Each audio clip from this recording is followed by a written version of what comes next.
And so part of my passion to serve refugees and immigrants comes from the Torah. Just before Moses gives the Ten Commandments to the people a second time, he tells the people, because God loves the stranger, the foreigner, the alien, and executes justice for them, we too should love the stranger, because we were strangers once in the land of Egypt. So this idea of welcoming a stranger is a theme throughout the scriptures. Welcoming is about creating relationships and building a community where everyone will thrive. So even though I'm a minister, USCRI is not a religious organization. We are a nonprofit. Our staff and our clients come from a wide range of countries, speak many different languages, and have many different religious beliefs. And as staff, we are very respectful, welcoming, and protective of the diversity that exists. My hope today is to share with you about the work we do at USCRI and how you all can be a part of that work. So I'm going to begin with a question. And you guys can shout out your best answers, but how many refugees do you think there are worldwide? Millions. Millions. Anybody want to give like a number? 10 million. It's higher. 200 million. Not quite that high. So 82.4 million forcibly displaced people worldwide. And that's from the year 2020. So that was over 3 years ago. And so that number has definitely increased with all the conflicts and other things that we've seen from Afghanistan and Ukraine since then. So over 25,000 refugees were received into the US last year.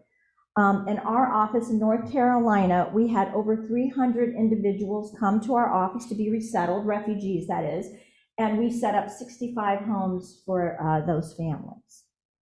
So let me talk just a little bit about the process of being a refugee and how they come to be with us. Refugee is a legal term, and the UN is the one that vets people and provides that refugee status. Then the UN reaches out to countries like the US and says, hey, you said you could take so many refugees. We have some for you. And the US says, great. And then they vet them again a second time. The State Department then assigns them to a resettlement agency like USCRI. And that's kind of how we get the connection. And because refugee is a legal term, refugees are able to work immediately upon arrival in the US. They cannot be deported. They are provided subsidies from the US government, and they are supported by a resettlement agency for the first 5 years that they're here in the United States. And then after that point, they can become US citizens after taking the test. And most importantly, refugees have been forced to leave their homes and their lives are in danger due to war, violence, conflict, persecution for their beliefs. Refugees are also resilient human beings. I am always amazed at the joy our clients have despite the trauma and the hardships that they have experienced. And I'm in awe of their hope that they have for the future. So let me talk a little bit about the programs, the things that we offer at USCRI to our clients. When clients arrive, they're placed into the Resettlement and Placement Program, known as RNP. We have lots of acronyms, right? This program is 3 months long, and this offers basics such as housing and then their support services. We at USCRI provide that housing, the furnishings, their first 3 months of rent. And a fun little stat I like to share is that 90% of our clients at the end of that 3 months are what we call self-sufficient in that they can pay their rent going forwards. They still need help with like food assistance and things like that, but they can cover their rent because of all the things that we do for them. So this is also a program in which we're asking groups to become co-sponsors and partner with us to ensure that the needs are met in that first 3 months. This is a new program, and it's one that the State Department is asking all resettlement agencies to invest in. Now, why do they want to do that? It's because they feel that refugees and families will integrate faster into the community, and we agree, just like Elizabeth shared, right? We all need that support network. So each case manager has at least 100 clients. Sometimes some of them have more than that, and they cannot do everything for everyone, especially navigating the cultural differences. And that's where co-sponsor groups come in and partner with us. For instance, children who are coming from Afghanistan have a very different school structure than we do in the United States. Over in Afghanistan, they would split the boys and girls into two groups. One would go in the morning, one would go in the afternoon, and they would all eat lunch at home. And so when families arrived in the US, the girls and the families themselves were very surprised to hear that their daughters would have to attend school with boys, and were very apprehensive about that. And none of them really wanted to eat any of the school lunches. So we spent a lot of time reassuring them, right? That this was okay, that there were benefits to having boys and girls learn together, that they didn't have to eat the school lunches, they could bring their own lunches, right? And so that's what we need, is groups to come alongside of us and spend time talking to them and reassuring them that everything will be okay despite the differences. And of course, we have other funny stories. I had one gentleman who came from Afghanistan, and he spoke English very well. And I was taking him to see the apartment where he would live. His wife wasn't with him, and he wanted to take pictures of the apartment to send to her. So we went over there, we took in the pictures, and he was trying to decide if this would work for him or not, because it was kind of a special situation. And so I told him, I go, you know what, just sleep on it tonight. And I knew the minute I said it, because he gave me this very strange look, and I went, oh no. And he said, do you mean I should think about it over the evening? And I'm like, yes. And so, as you can imagine, we have lots of funny stories like that that continues on, even with our own staff that has been here for several years. Sometimes we've had to explain things to them because it didn't quite make sense. You know, there's so many idioms and metaphors in the English language. Our second program that we offer our clients is really an incentive program, and it's called Matching Grant, and it's just like what you think it would be. We get monetary funds that are matched by the government through volunteers, time, donations, and either other grants that aren't federally funded. This program is for an additional 6 to 8 months, and this program provides extra financial assistance if families participate in English training language classes, right? And if they get a job and participate in our job readiness classes during that period of that 6 to 8 months. We do have one staff who's dedicated to finding employment for our clients, which is really nice. And we're always look for employment that's way above minimum wage, because nobody can afford to live on minimum wage. In fact, I don't know if you've heard recently, there was a news article here in Raleigh saying that you would need 4 adults making minimum wage in order to afford a 2-bedroom apartment in Raleigh. So housing is really a big issue. But this last quarter, our average income for our refugees, the jobs that we found for them, was $16 an hour. So finding jobs has been fairly easy in this climate right now. So, and then after the resettlement program, or the MG program, then they go into what we call a refugee support services. It lasts for the first 5 years that they're here in the United States, and it doesn't offer financial assistance, but what we do is help them if they lose their job and need another job, if they have issues and they're just not sure what to do with them. We're there to support them and help them with that and give them whatever resources they may need.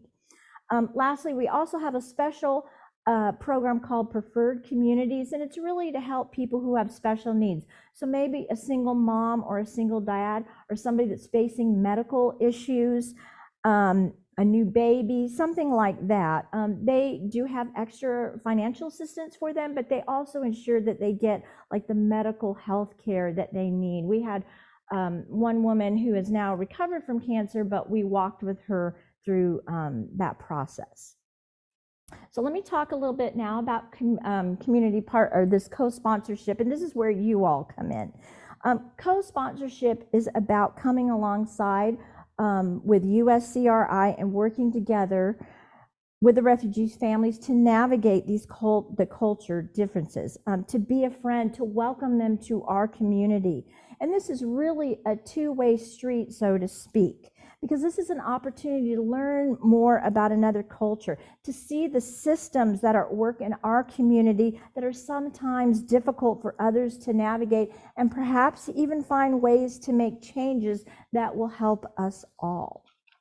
Some of the things that a co-sponsor group will do is airport pickup, which is super fun to do, home setup, transportation to just their initial medical appointments, cultural orientation, setting up bank accounts, teaching families how to ride the bus, which also means that sometimes our co-sponsor groups have to learn how to ride the bus too. If you haven't done that, it's fun. We've had that training. It's super fun.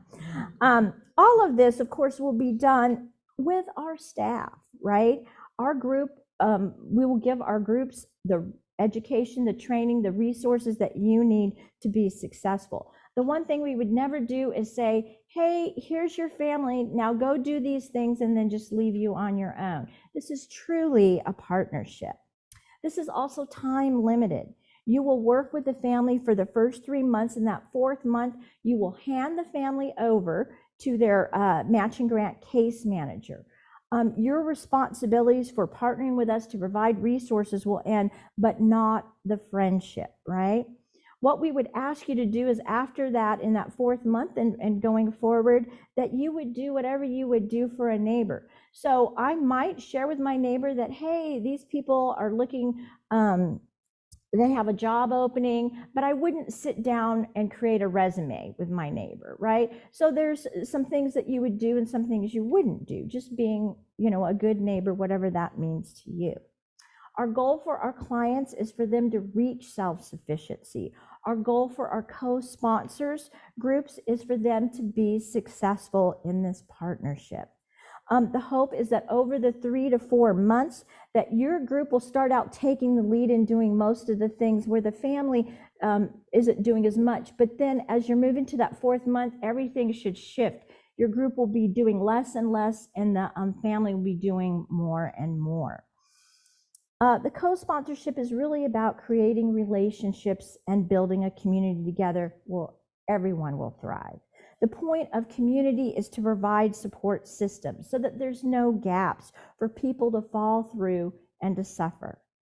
We at USCRI spend a lot of time building relationships with other nonprofits as well, like the Welcome House. They provide temporary housing until we can find permanent housing for our refugee clients.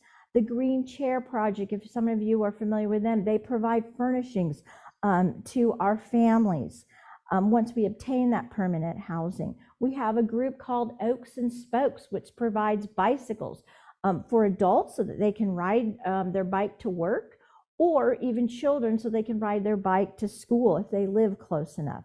The Millbrook United Methodist Church offers food twice a month to our families who are in need, and then we have volunteers who deliver that to their door for them. And of course, our biggest partnership is with our volunteers. We really could not do our job without our volunteers. It really does take a village and a community working together to support our refugees that arrive in the United States. And so what I really want to do is invite you today to join with us in this work as we create a community together that welcomes the stranger and ensures that all will thrive. So if anybody has any questions, and right now we have a little bit of time for that. I also stay after as well. So I don't know, does anybody have anything they're wondering about off the top of their head or want to know more about? Yes. Oh, and I guess she's going to bring you the microphone. Okay, I'm a little self-conscious even bringing this up, but during your vetting process and all of that, what attitudes or belief systems concerning perhaps race or the LGBTQ community, what kind of, like, do you gather information about a family or individual's beliefs that way? Yes, we do. And in fact, we had somebody come from South America that is going through the process of transitioning, and they had to leave because they were, being persecuted. So we are working with them. We also get information about their religious beliefs and make sure that, we try to honor their kind of things, especially like when it comes to food delivery, right? If you're Muslim, then you're not going to eat pork, things like that. So we're always trying to gain, we don't always have a lot of information right up front, but we try to get as much as we can. And then once they're here, then we sit down and talk with them and make sure that we understand, their needs, where they're coming from, what their situation is. So what I actually meant was from the other side. If a person is homophobic, if the person is, has. From the other side? Exactly. I try to really vet that with volunteers so that I know, like our person who is transitioning, I made sure that the volunteers that I have with them understand the situation and they're not, because we would never want to put anybody in jeopardy. We also have a rule, there's no proselytizing, things like that. So I make that very clear in the training that our goal is not to convert anyone or do anything or change them, right? That our training includes being very respectful and knowing that they have autonomy, that they get to make their choices, whatever those may be.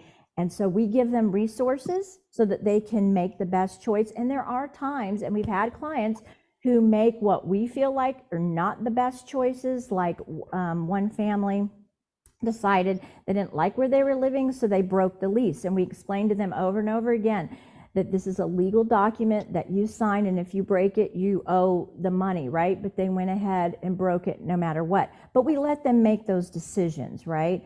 We try to give them as much resources as we can, but we are very protective of our clients and want to make sure and ensure that they don't feel like they have to change anything about them. Is that kind of what you're asking? Okay, I'm sorry. Okay, I'm going to say, not sure how to say it. Okay. What sort of protection is there for the volunteers if the client is homophobic, racist? Blah, blah, blah, blah. I know. See, that's why I kind of felt okay. Sorry about that. No, just come. Be very. Yeah. I see. Okay. I guess we have run into some of that, and but very rarely.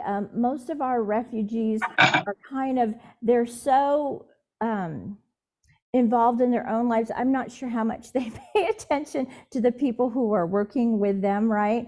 But I do know of a few little instances, like there are some men who become unhappy when, like, say we have a case aide, he's African American male, has gone to pick up the wife for a doctor's appointment, and then the husband has said, no, she can't go with you. And we're like, oh, okay. So we then try to make a note of that and make sure that doesn't happen, but we also explain to them that this is who was, available. But I don't know that we've had anybody,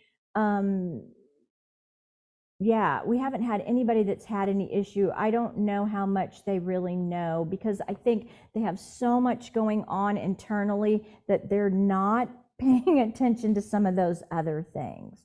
But we would always intercede if there was some kind of issue. We would, and I guess there was another time too, somebody that was a refugee made a comment about another group of people, and we called him on it, right? So we do try to do our best. So thank you. I've just never been asked that question before. So thank you. That's great. But yeah, we're trying to protect everyone's dignity. I have a question about, is there basic orientation or training should we decide to? Yeah. So if you decide to become a co-sponsor group, there is a training that we typically do in our office. We can do that in the late afternoon, during the day, like whenever you want to do it. But yeah, and we try to give you an overview once again of the programs, and then also the best ways to interact with the client as well. And then there's more on the job training, right? Because you're going to be partnered with a case manager and you're going to walk hand in hand with them to do. So we would give you the information for the airport and the things that you need to know. And we have job descriptions and all sorts of, lots of information and documents to give you.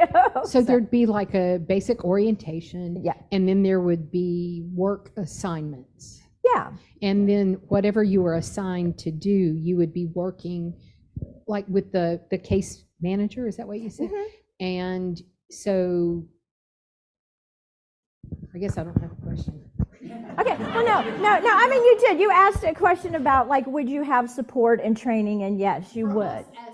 Yes, you as a group. Yeah, you would all come together to the training, and if somebody couldn't make it, that's fine. We're just trusting you to do the training with that person. We have lots of slides, lots of information, but it really is partnering with us. Like I said, we're not just going to say, here's your training, now go do these things. It's not going to be like that at all. So, yes, you have a question back here. Hold on. Get the mic. When I could bring it to Yeah, you. there you go. Obviously, we're an interracial couple. We've been together for 50, how many years? 55. Oh, wonderful. If that's a help to any couple coming here, we have a very stable life. We have one child here, the other one on the other coast, and a house full of dogs. Wonderful. It's not really a question, but have you worked across all of North Carolina? You know, we're mainly just here. That's a great question. We're mainly just in Raleigh. We are looking, we have a few clients in Fayetteville, and we are looking to broaden the area just because housing has become a real issue in Raleigh, right? Affordable housing. So, but right now, like for our volunteers, we wouldn't ask you to go to Fayetteville or Rocky Mount or something like that. We're asking you to work with families that are here in Raleigh. And we do, most of our clients are either at Cedar Points, which is off of Sandy Forks. I'm not sure if y'all are familiar with that area. We have some downtown, and then also south of downtown, there's a Sam's off of Saunders, and there's another neighborhood over there. But like, I know you guys, I don't know where y'all live. I mean, sometimes churches have asked us, or groups, we have civic groups too, asked us, well, can we get something near NC State or something? And so we do try to accommodate that, whatever works best, so you're not, you know, driving all over the place. Go ahead, Becky. Thank you. I did turn on my video, but not my video. Thank you so much. This has been so incredible to know about this program that's helping so many people. And I'm curious about the amount of time if we were to commit to do this, and also how would it relate to our physical property? Like, would we have a relationship with a family or families that would come to our fellowship, and would we want to do that? And if you could share an example of a story of a relationship, say for over a year, of a church supporting a family, just so we could hear a particular story about a church that's been successful with a family. Yeah. So as far as time, what we're kind of estimating, because this is new, is that like the first month we're talking about 20 hours total, not 20 hours for each family member, but just 20 hours total. The second month we're thinking maybe 10 to 15, the third month 5 to 10, you know, something like that. We do have one co-sponsor group that's with a family right now, and they're spending more time because they want to, right? They're visiting them, they're learning about them, they're getting to know them. We have had other churches stay with families in the past, not on this program, but for a longer amount of time. And so it is White Memorial Presbyterian Church is with a group of 3 ladies that are living together, and they're working with them and, you know, doing all sorts of different things, you know, with them. One of them is a aunt, and her nephew is with her. So like one of the things they've been trying to do is get his parents over, and they've been working with Representative Deborah Ross, So some of it, they're still doing some different things, but I know also they've taken them to go get haircuts. They've taken them to go out to lunch and do fun events, things like that. And I think you had another question in there that About our actual building and Oh, yeah. So, like we said, we don't want people to proselytize. So we don't want faith groups to ask them to come to their worship services. And so that's but I suppose if they asked about it and wanted to, they could. But like, once again, we're trying to keep their autonomy. And there is this power balance that we're trying to navigate too, right? So if you're doing things for them and you invite them to worship, then even if they don't want to come, they may feel like they have to come. So that would just be one, but we could talk about that more. But churches too have put on, luncheons, and they've had craft fairs or something like that. And it's like, sure, invite them to that, So it would just be one of those things we could definitely talk about and discuss depending on what it was. Does that make sense? yeah, it does. And then my last question is with regards to our youth here at the fellowship. What is the age requirement for the humans at our fellowship to get engaged? And would there be anything specifically that our youth could contribute? Yeah, Thank you very so volunteers, because you're vetted also, because we're trying to protect our clients, you have to be over 18 in order to get a background check. So, but where we have used youth is in setting up the home, the apartment for them. Like, they can come in and help set up the beds. Younger kids can even, draw pretty pictures that say welcome, things like that. So we do try to make a space for youth as well. So, or if you were coming, like you're a vetted volunteer and you come and you had a daughter or something, you could bring them along when you're stopping by to see the family. That's fine. So we do try to encourage that. We understand that. Yeah, language differences is a great question. So we have interpreters. There are some things like airport pickup, we're required to provide interpreters. Google Translate actually works pretty good. Some languages it doesn't, and we kind of know which ones those are. So that's kind of how we handle it. But we're also encouraging our co-sponsors to be working with them and helping reinforce the English language, because that just works out better for them if they can, learn some English, right, as well. So I'm surprised the kids end up picking it up obviously much faster than the adults, right? But we do have some other means, and there's some other translation programs. I think there's an office within USCRI that has just translators, and we can use them too, so. Yeah. Question, organization-wise, so we don't form a committee and have a chair that coordinates everything here. Everything is through our case manager?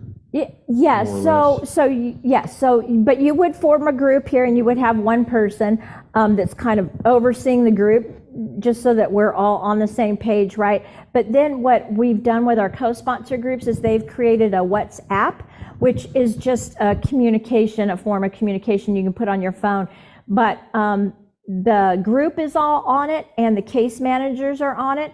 And so then that way, it's just a running kind of thing of, hey, what about this and what about that? Then everybody kind of knows what's going on, and we found that's a great way to kind of keep so it's not like, you're doing this, and then it turns out Elizabeth is also doing that. It avoids that kind of thing, or even the case manager's doing this, and somebody, you know what I mean, to make sure everybody's on the same page, literally. So you set up a separate. Go ahead. You say you're set up with Watts, but is it like you set up your own channel?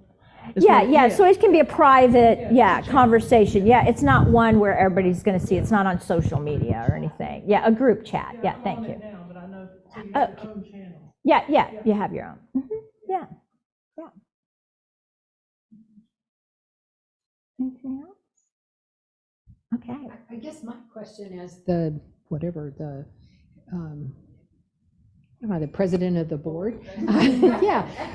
My question is, like, what are our next steps? Okay.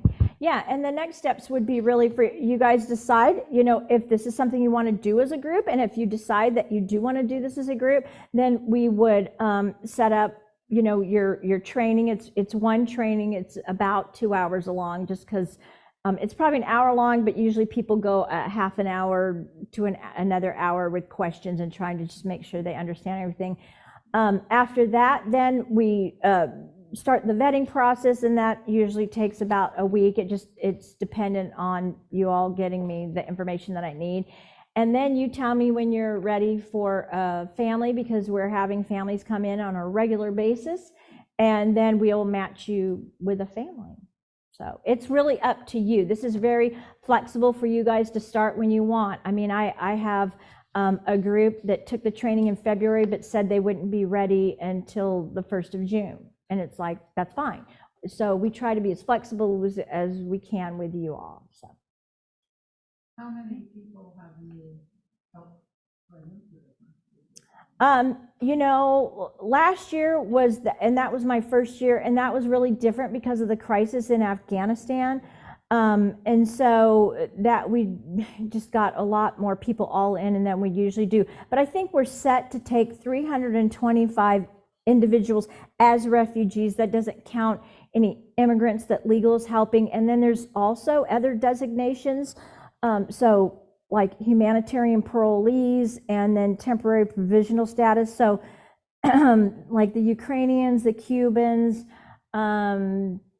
people from Honduras, they're all coming in different statuses than refugee, and we can help. We're limited in how we can help them, but we're helping them too. So I don't have like a total number, but refugees that are designated as refugees are 325 this year we'll take. So.